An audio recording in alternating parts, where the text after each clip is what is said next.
Tío Rene, we are in Laredo, Texas. Thank you so much for being not only my Uber, but my tour guide this Sunday morning. My pleasure. My pleasure, for sure. So right now what street are we on right now? We're on Saunders. This is the street that will take you, the highway that will take you all the way to Corpus Christi. Of course, the cemetery is on the way.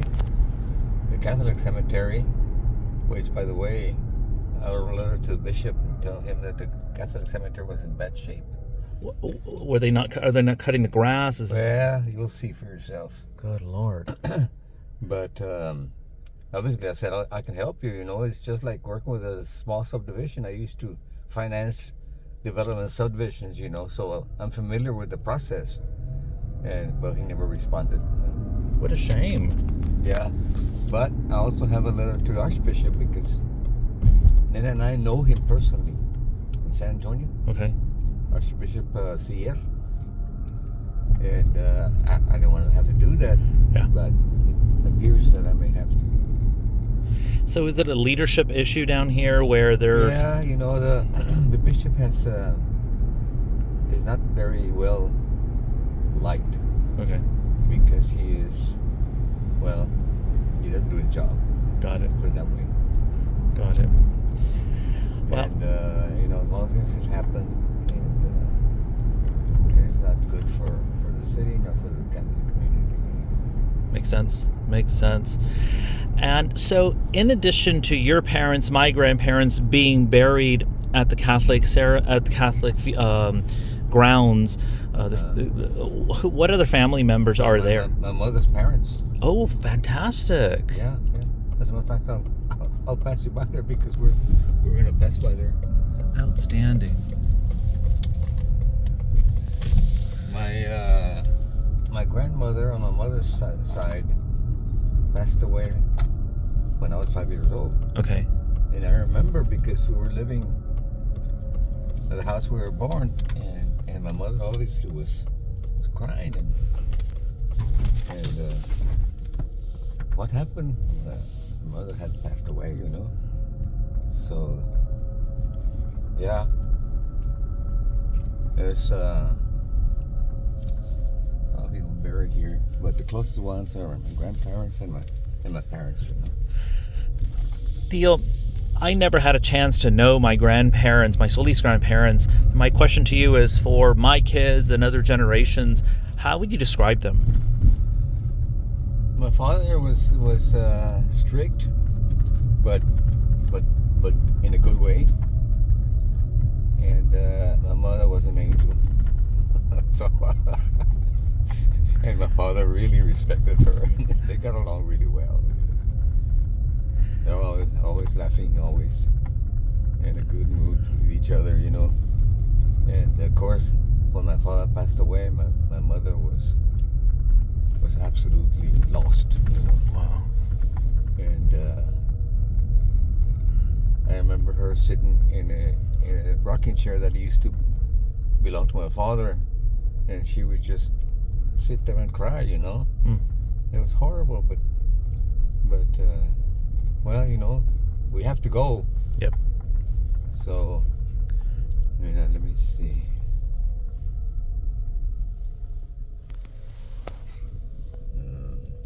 Next one. It's my understanding my grandmother Solis loved dichos, and she would always tell dichos as a way of teaching. Let me see. Here we go. That's my grandmother's headstone, which is kind of worn out. Familia San Miguel. And then my grandfather, Eusebio. Super.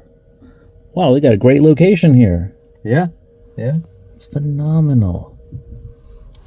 Outstanding. Beautiful. And then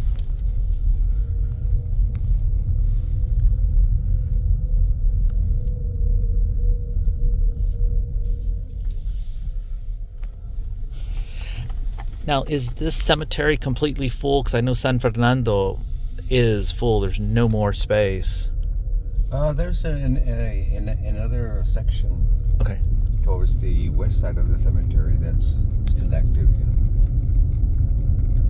What was the best piece of advice Grandma Solis ever gave you?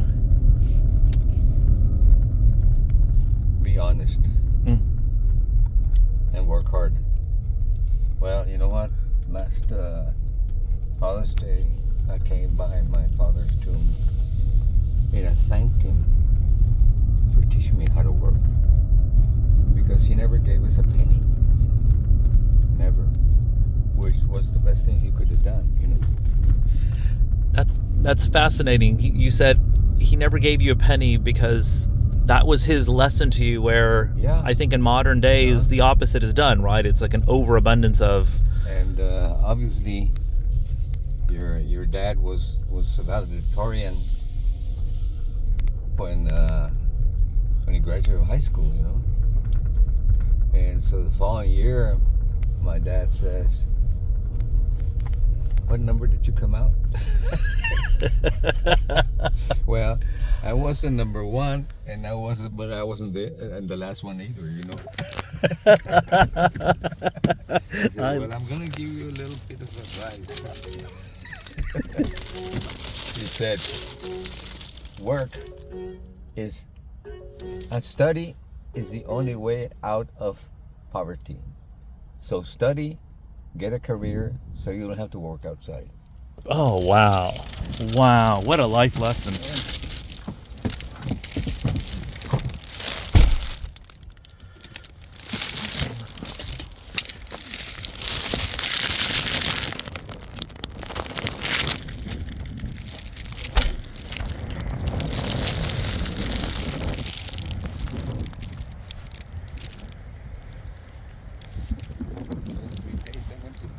To cut the grass, you know, fertilize it, and everything. And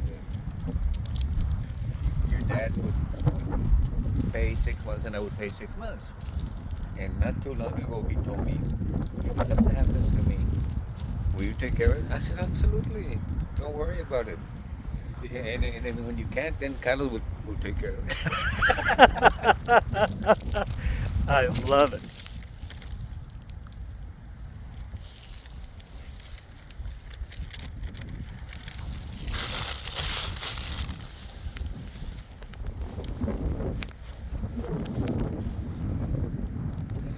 What were some of the funnier moments in your household growing up? The funniest moment. Oh, when your dad obviously, you know, came home from college, he and his friends like Dr. Pete and the others, Raul and all the ones that were there, would go out, you know, and go to Nuevo Laredo. Come back at 3 o'clock in the morning, and before that, when your Tio Neto and who I remember and myself, we'd come in, and my father used to put flashlight, like a 1,000 milliwatt flashlight, and shine it on our faces. And when your dad come in, he would shine his feet so he wouldn't trip.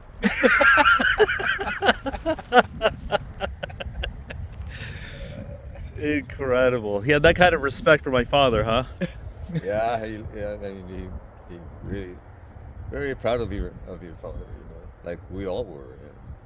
And as a matter of fact, you know, when he came out a bit, I didn't know he had gotten a scholarship for NASA, you know, his NASA scholarship. That was news to me too. I had no clue, and that was the way he was. He didn't never really talked about himself, you know.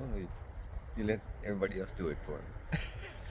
Last night I had dinner with Dr. Castañeda and his wife, Mrs. Castañeda, and I told them about his birthday bash for his 80th birthday, and how I memorized 2,700 words, and looking back it almost feels like a eulogy. And I said, "What did you think about when you saw it?" He said, your father never sent that to me." And I thought, he was so humble that maybe even those words were like, "No, I don't want to be showing off. I don't want to be." And he says, "No, I never saw that video." So I'm going to send those two videos to him. Yeah, do because, you know, like I said, I mean, I didn't even know, but I remember the first year when he was, in college, and my father and I went to pick him up, because he was bringing a bunch of stuff back home. And we got there, we left here about 5 o'clock in the morning, got there about 8:30. And there was a restaurant there. I said, "Hey, Dad, would you like some to eat? Are you hungry?" "Yes." "Would you like some to eat?" And he turns and looks at me. "Do you think they will serve us there?" Wow. And I was, "Why not?" "Well, there are some places where they don't serve Mexicans, Good Well, Lord. we'll soon find out. And Wow. we went in. They were very nice, We had a nice breakfast. But that's the times when we grew up, when he was come to Laredo and stuff. And he came to Laredo when he was 5 years old. His parents passed away, and his sister was one was living here, one was living in Alice, Texas, close to Alice, Texas. So they brought him, and I don't know who he grew up with. I think it was his sister, somewhere in close to Alice, and I forget the name of the little town, Robstown. And then he came to Laredo, and he was selling insurance. Your grandmother was married before, so she married, and her husband was killed. He was a border. Actually, he was chasing contraband, and he got killed. And so my mother had Sofia, and they were living with my grandparents on San Eduardo. Now I'm driving by there later on. And so my father was collecting insurance payments, and that's where we saw my mother. And it was love at first sight for him. So when they got married, and then Sofia said she said, I'm gonna stay with my grandparents, And I don't know how old she was, but she was old enough to decide that she wanted to stay there. So she did. And then my father started a family. And he said, well, your father was the next to the last. Oh, My understanding is the two of you spent so much time together because the other hermanos they were in gone. Rancho. Yeah, we shared a bed for I don't know how many years, and of course each one of us had our cover, And I used to sleep by the window, and one time there was a fire at the house next door. The lady used to have a wood oven, and for some reason there's a fire. And there was a fireman running all over the place, and your dad says, "Wake up, you idiot! There's a fire next door." Good Lord. I said, "Wow!" But luckily, they put it out, whatever it was. But I remember we always, wrestled, from fighting. Shut up! Hey, did you brush your teeth? Oh, shut up! You didn't. You're back. We had a very, very good, always had a really, really good relationship. Super. Before we move on, I want to take some pictures here. I wanted to ask you, in retrospect, which siblings had the closest personality to my grandparents?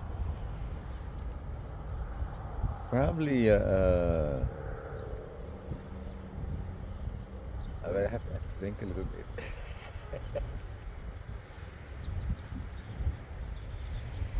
It was probably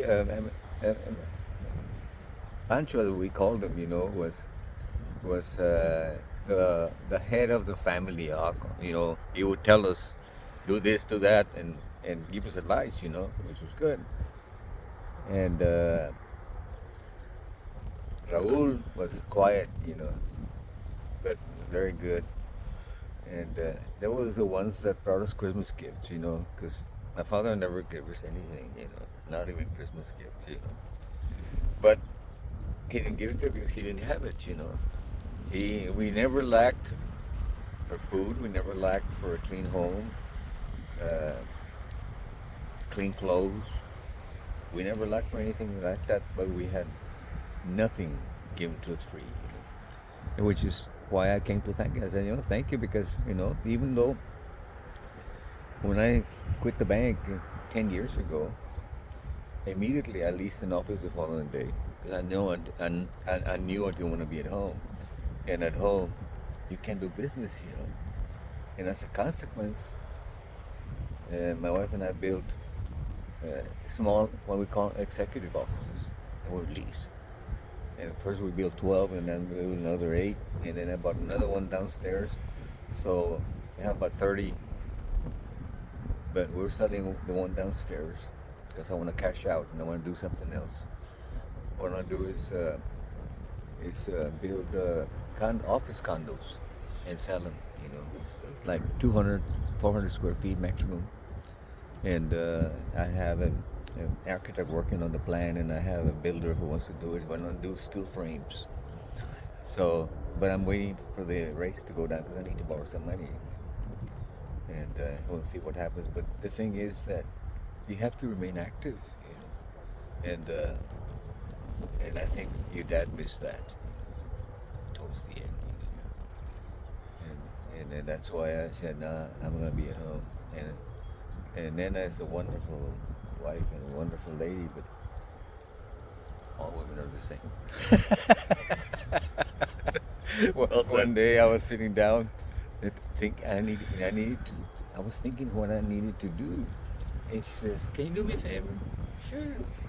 Can you take Sarah, housekeeper, to the H-E-B? She needs to buy some things, and so you're not doing anything. I said, well, it might seem like I'm not doing anything, but I'm thinking of what I need to do. But I will tell you what, I'll take her, I'll drop her off, and then you'll pick her up. Okay, don't get upset. Beautiful. I wanted to ask you, I had interviewed Mr. Enrique Ramon, and when I sat with him... I was thinking about him the other day. Yes, in fact, he is the first person I interviewed for the series, absolutely. And I interviewed him at Raul's house on Hatton Street, and he said, hey, Joey, Mr. Ramon has great stories from Laredo. He's going to be moving to Houston within days. If you can come to my house today, we'll film it. And we went over maps of Laredo, old Laredo, and he said to me, looking at me, he says, your mustache, your salt and pepper, and your gray hair, the way you comb your hair on the side, that's the way your grandmother combed her hair from the 50s. And it occurred to me at that moment, that's really what we are, is a thread, an generation of our parents, our grandparents. And as I see your gray hair and my gray beard, I think it's this wonderful Spanish legacy that we have, right? Because indigenous men typically don't have facial hair, but it came from right here. Okay, Theo, thank you so much. We're gonna stop the video here, take some pictures, and move on. Thank you.